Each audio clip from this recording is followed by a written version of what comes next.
For the last 2.5 weeks we've been working on Al's place, and now we're just trying to get back into this house and get things rolling again.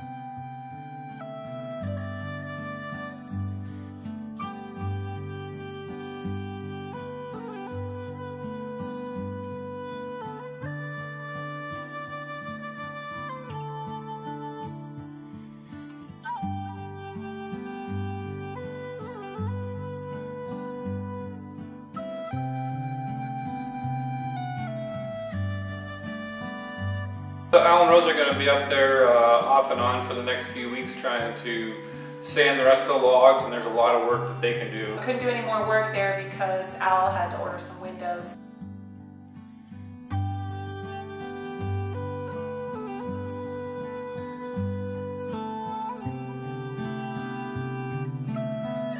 So we're back to work at our dream house. We're kind of behind the 8 ball trying to get materials and supplies here for getting rolling on interior stuff. While Jacob was gone, I took on painting the interior of the house.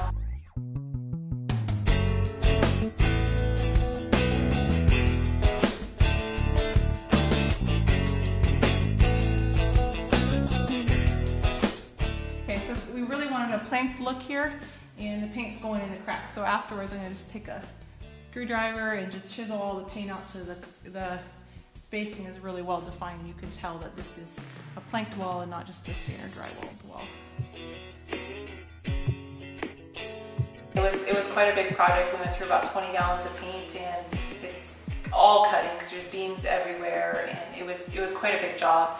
And it took a long time. I'm not like super happy with the color. I feel like it's a little bit more of a cool blue than I was hoping for, but we aren't changing it right now. So we're just gonna hope it grows on us, and if it doesn't, live with it until we actually need new paint.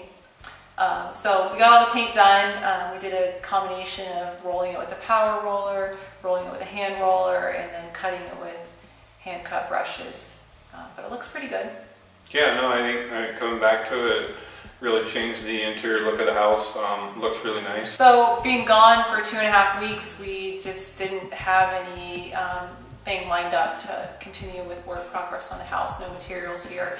So Jacob and I just looked around and we're like, what can we do right now until materials come? And one of the things we could tackle before the floor goes in is the windows.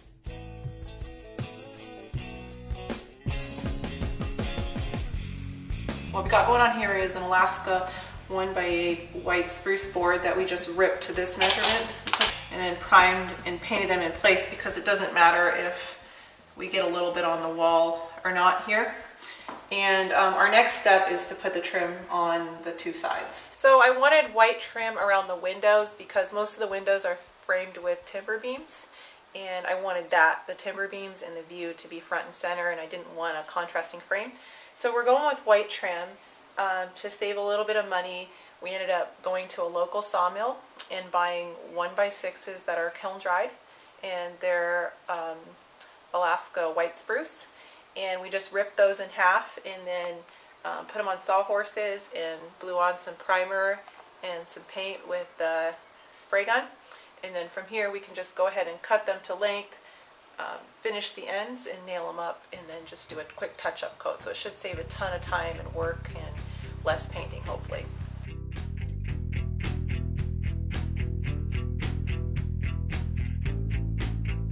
So what we're going to do is you want to reveal, because if you put your trim board up, it's never going to ever be perfect. So you want to be off a little bit on purpose, and it's called a reveal. So the way that I like to do it, just grab the top of my window box and measure all the way down here. So what I've got is 40 and 15/16.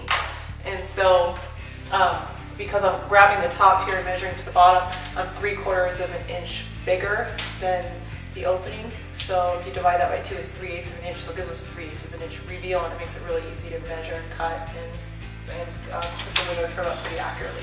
And I have this multi-mark tool by Craig. It's a really handy tool, and I use it a lot. It has a level in it, so we use it all the time. It's always in my tool pouch.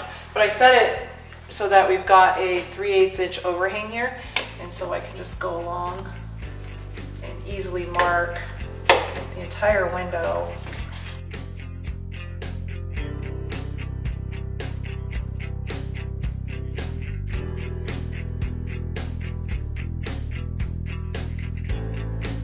Go there.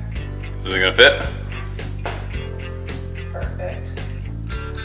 So we're gonna use 1.5 long brad nails in my Airstrike nailer. It's an 18 gauge. Ready to go.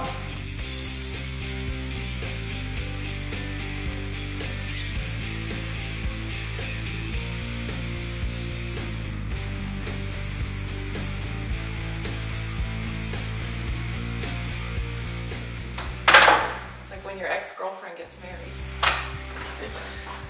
You had an ex-girlfriend? No, speak now or forever hold your peace. Sorry, Jacob and I are having a little argument about how to do the trim. Neither of us are wrong, but you gotta pick one way and go with it. We're picking my way. Sorry. All right. Are you done yet? I'm done.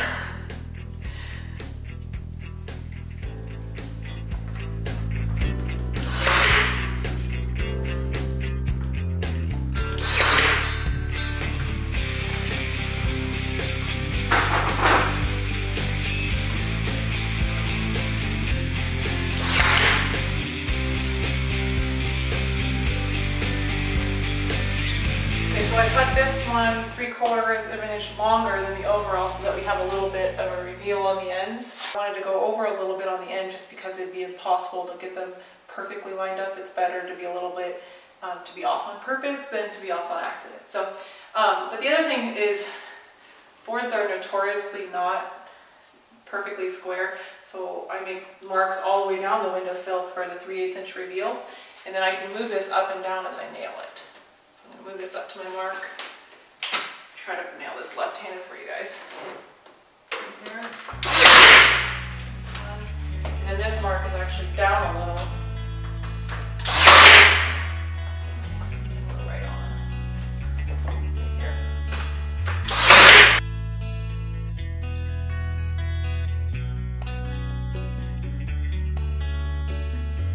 All right, so we can just repeat that step for the top of the window.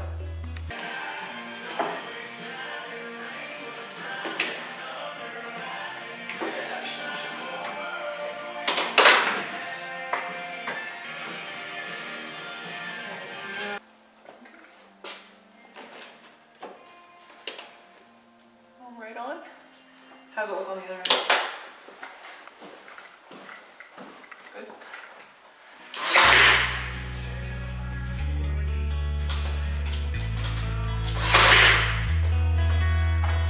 All right, one down, 28 to go.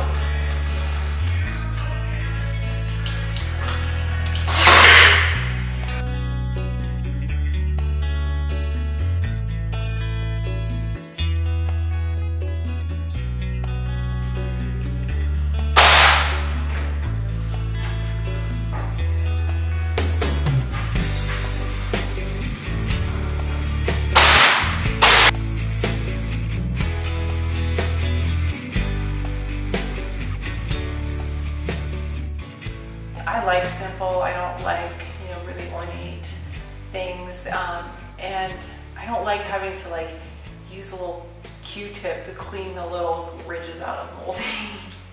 I like nice and simple and easy to clean. So we went with a really simple window trim, and just between the two of us, we were able to do all the windows in this house in 6 hours. Yeah, it took a little longer to cut them and prime and paint them, maybe 6 hours there, but then actually installing them, pretty simple, yeah, probably 6 hours. Me and the wife got them all done. We're going to fill all the nail holes with wood filler and then go back with a touch-up coat, and those will be done, but we're going to wait till we have all the trim done, just do it and all the doors in and everything, and then do a touch-up coat at that point, because we can't do the door trim until the flooring goes in. We've got the paint, we got the window trims, and it's like we've got to get this place finished out. So I need to get flooring coming, I need to get tile coming, I need to get the bathroom finished, shower, all that coming, plywood for the kitchen cabinets, and we just need to start making all that happen. So in the next couple of weeks, it's going to get real busy around here and a lot's going to happen. But first, we just need to make a big shopping trip and bring the trailer up to the big city of Fairbanks and load it up. Yeah, load it up. Getting really exciting. We're getting really close to the point where we can move in and start enjoying all of our hard work and start, you know, we've really been sacrificing family time over the last year just because it's been so much work, and then when we're done working, going home and planning and material prepping and material ordering and all that at home. So, you know, it'd just be really nice to be moved in and kind of be able to spend some more time with our children. Taking on a house is a ton of work, and in our case, it's work for both parents, and unfortunately, our kids are growing up regardless of what we're doing. They're not going to slow down because we're busy. So this summer, we're going to make time. Our daughter loves to play softball, so we're just making time for her to be able to play softball 2 days a week and then drive her to games once a week. So it's just the way it is. It takes up a little bit of time, but she loves it. And I mean, I gotta admit, it's pretty fun watching her hit too. Yeah. No, she's a good little softball player, and pretty exciting to see her play sports and do things that she has fun doing. So.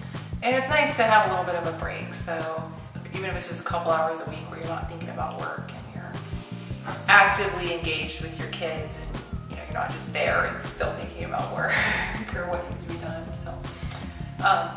So yeah, it's going to slow us down a little bit this summer, but it's going to be worth it. Don't swing if it's not good. Run, run, run! No pressure, Grace. Just hit the ball.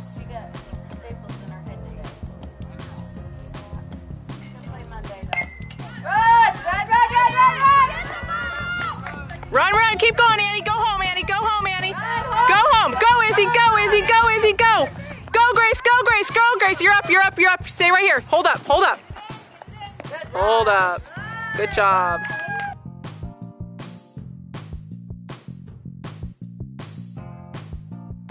MVP's on 3. 1, 2, 3. How'd you do, Izzy? Did you hit the ball? Whoa! 88 degrees is the hottest I've ever been in my life. 88 degrees. It is crazy. Pretty hot. Yeah, I know people are going to call us wimps for saying that 88 degrees is hot, but it's 140 degrees different than winter. And, you know, I just put my down coat away last week, so. It snowed on Memorial Day. When did it snow? Memorial Day. Oh yeah, Memorial Day it snowed, you're right. So that was 32 degrees, and now we're at 88 degrees, so welcome to Alaska.